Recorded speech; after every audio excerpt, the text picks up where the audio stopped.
Jangan kau bisikkan lagi telingaku ini dengan kata-kata indah tetapi palsu. Terlalu sakit hatiku ini bila dibandingkan tertusuk duri. Lebih baik ku berikan aku segelas racun daripada madu cinta yang mematikan.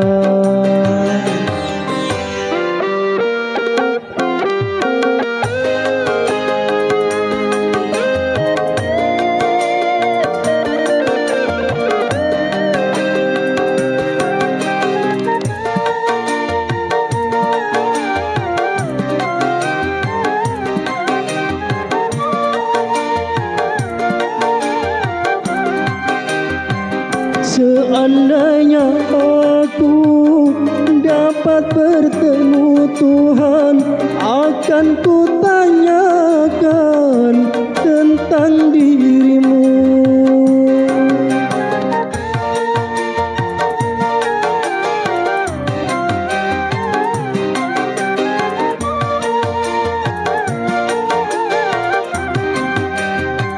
Seandainya aku dapat bertemu Tuhan, akan ku tanyakan tentang dirimu. Mengapa kau tega menyiksaku? Mengapa kau tega menyakiti? Apa salahku pada dirimu? Jangan kau bisikkan lagi telingaku ini dengan kata-kata indah tetapi palsu.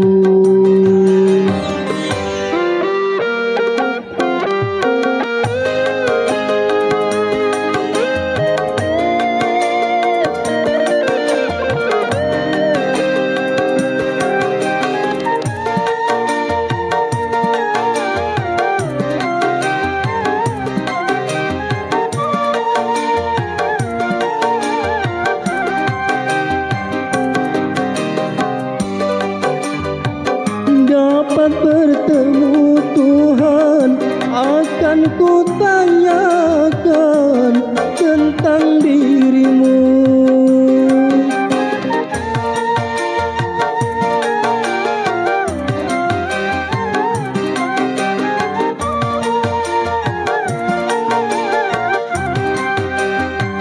Seandainya aku dapat bertemu Tuhan, akan ku tanyakan tentang dirimu. Mengapa kau tega menyiksaku? Mengapa kau tega menyakiti? Apa salahku pada dirimu? Jangan kau bisikkan lagi telingaku ini dengan kata-kata indah tetapi palsu. Terlalu sakit hatiku ini bila dibandingkan tertusuk duri. Lebih baik kau berikan aku segelas racun daripada madu cinta yang mematikan. Terima kasih. Assalamualaikum warahmatullahi wabarakatuh.